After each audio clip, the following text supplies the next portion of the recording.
Welcome back to Von Blues Boxing, man. What's going on with everybody, man? How y'all doing out there, man?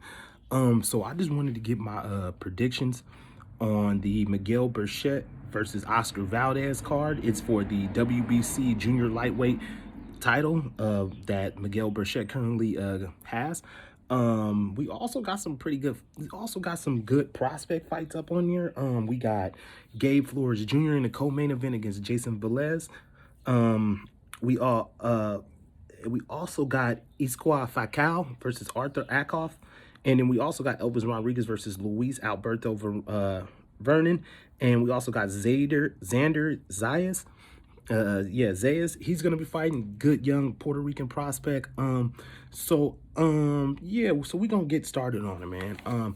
Xander, I expect Xander to get the win. 18-year-old kid from Puerto Rico, good young talented prospect. I expect him to get this win, staying busy, getting fights under his belt, getting experience at the at the highest levels, which is professional boxing. I expect Xander to get the win. I don't know. I'm gonna go with a unanimous decision for Xander in this fight.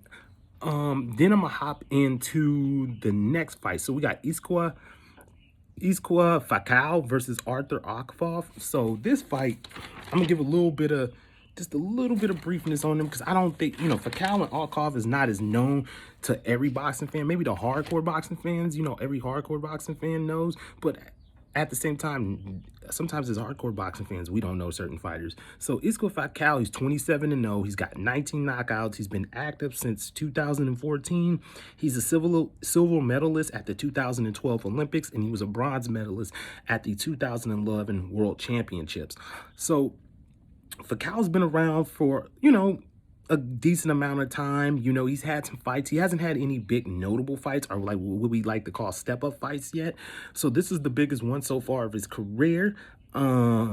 This is the type of route that he needs to start going. Fakal got to start having these type of fights. And so this is a nice start to it, because Fakal, I think he's like 31 or over 30. So, at that age, man, I'm 35. So I know, fellas, at that age, you got to start getting, busy. So we'll see, how Fakal, basically how Fakal does in this fight. Then I want to give a little bit on Arthur Akoff. He's a little more known. He's 35 years old. He's from Russia, 20-3, 9 knockouts. He's been active since 2011. He had a year and a half layoff, so he's been out for a while. He also fought for the WBO middleweight title twice. He fought Boo Boo Andrade. He was stopped in the 12th round, and he also lost to Billy Joe Saunders in a close fight.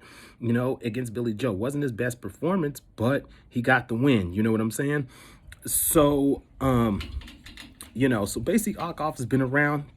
Pretty cool fighter. He's challenged for a title twice. So, here's his opportunity to kind of get himself back into the mix of things. You know what I'm saying? Getting back in the mix, fighting some high-level guys, maybe squeezing to get a top 15, top 10 guy. But I'm going to go with Fakal with the decision over Arthur Akoff. You know what I'm saying? I just think Fakal is going to get the job done in this fight. I think it'll be close at moments, but I think Fakal, between the mid to late rounds, he'll start pulling away from this fight. He'll get the decision in this win. Then we got in the co-main event, we got Gabriel, or I'm going to call him Gabe. Gabe Flores Jr. versus Jason Velez. Shout out to Gabe Flores Jr. out of Stockton, California, NorCal, baby. So Gabe is fighting Jason Velez. So Jason Velez, so I'm going to give you a little bit on Gabe. Gabe is out of Stockton, California. He's 19-0, 6 knockoffs. He's coming off a win against Ryan Kilweski. That was his last fight. He won that fight. So, Gabe has just been moving up pretty at a quick pace. He's only had 19 fights, but he's been moving up at a pretty quick pace. You know what I'm saying? So we'll see how Gabe does in this fight. He's a good prospect. He's one to keep your eye on. You know what I'm saying? This is a tough fight and a challenging fight against Jason Velez, because Jason Velez has been around for a while and he's a seasoned vet. So let me give you a little bit on Jason Velez. Jason Velez is 29-7. He's got 21 knockouts. He's lost to Oscar Valdez. He was TKO'd in the 10th round. He lost to Ryan Garcia, unanimous decision. He lost his close split decision to Rene Alvarado. He lost the unanimous decision to Jojo Diaz, and he lost to Ronnie Williams. His biggest win was against Juan Ma Lopez. The touted, Juan Ma Lopez was touted. He was touted for a long time. He looked like the next best thing coming out of Puerto Rico, but it just didn't happen, man. You know what I'm saying? So Jason Velez, that was his biggest win. But Jason's fought a lot of top quality dudes, and he's made good accountants of himself. I mean, he's only been stopped against Oscar Valdez in the 10th round in a close fight.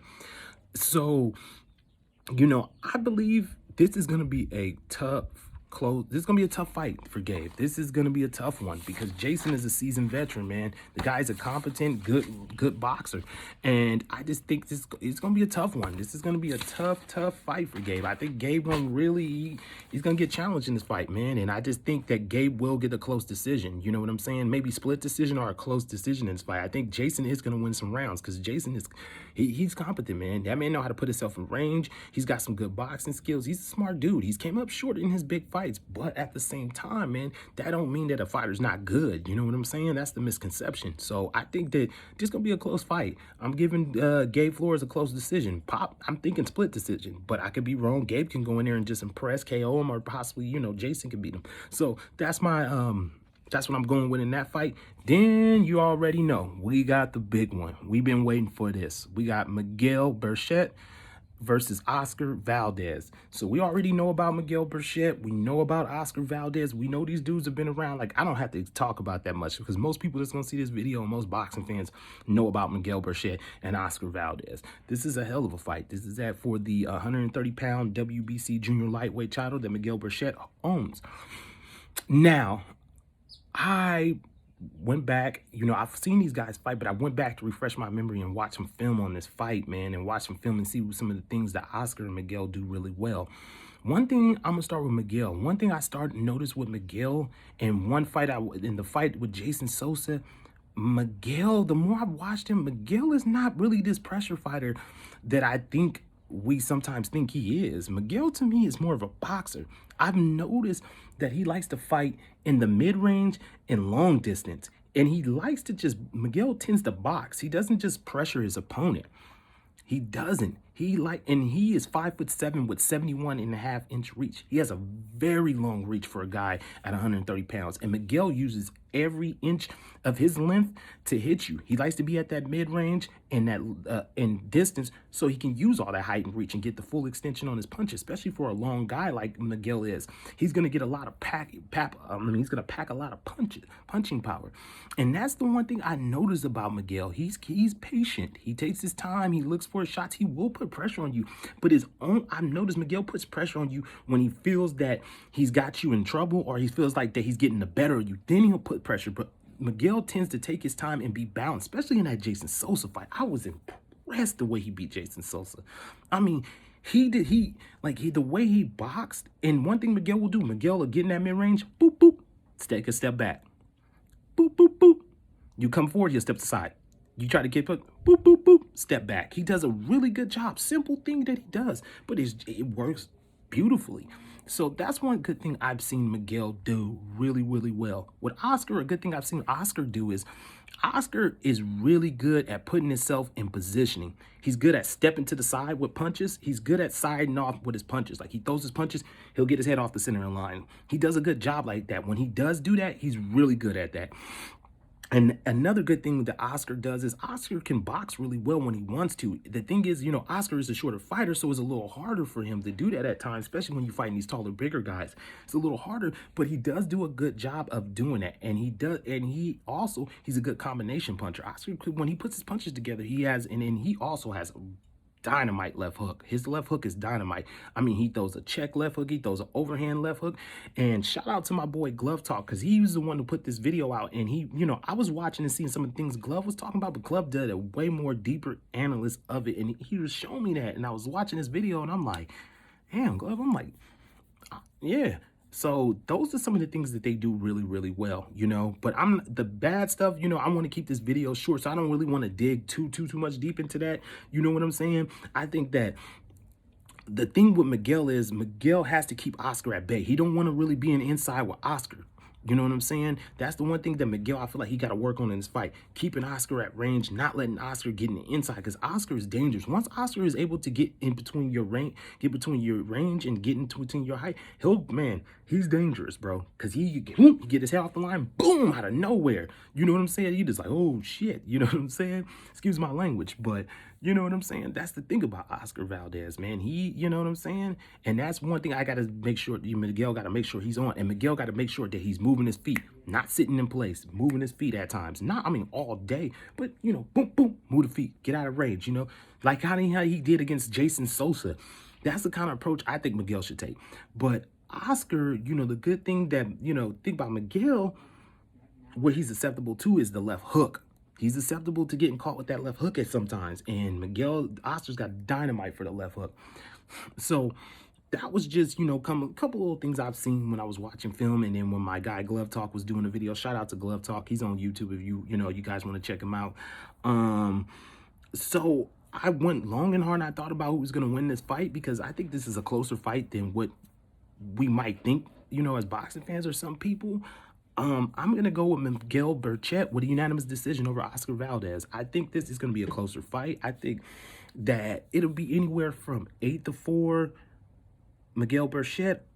You know what I'm saying? I think it'll be 8-4 Miguel Burchette. I think Oscar Valdez will win some rounds. I think he honestly will win some rounds, and he'll make this fight competitive. I just think Miguel has improved over his past 4 or 5 fights. He's been improving and improving and improving in his style. I think he'll get Oscar in this fight. You know what I'm saying? There's no knock on Oscar Valdez, and I'm not trying to, you know what I'm saying? That's one thing when I pick fights and stuff like that. I'm not hating on the other guy or discrediting the other guy. I'm just picking the guy who's gonna win the fight. You know what I'm saying? Pretty much. Who I think is gonna win the fight, just in my opinion. So yeah, man, I'm going with Miguel Burchette with the unanimous decision. I think it's gonna be an entertaining and a competitive fight, and I think it'll be closer than what we think. You know what I'm saying? Because Oscar Valdez does have skills, and I know that Eddie Reynoso, being the trainer that he is, they got something up their sleeve. You know what I'm saying? So that's one thing. We can't be shocked if Oscar pulled this off. A lot of us is picking Miguel Burchette to win this fight, but we can't be shocked if Oscar pulled this off. So yeah, man, that was just wanted to get my quick predictions and stuff like that out there to y'all, man. So check out that fight on Saturday. It's gonna be a good fight. It's on ESPN, I believe. I don't think it's on ESPN Plus. I think it's on ESPN. So everybody should be able to watch that fight. If not, go to a friend's house, go check it out, man. So y'all be good, y'all be safe. Von Blues Boxing, I'm out.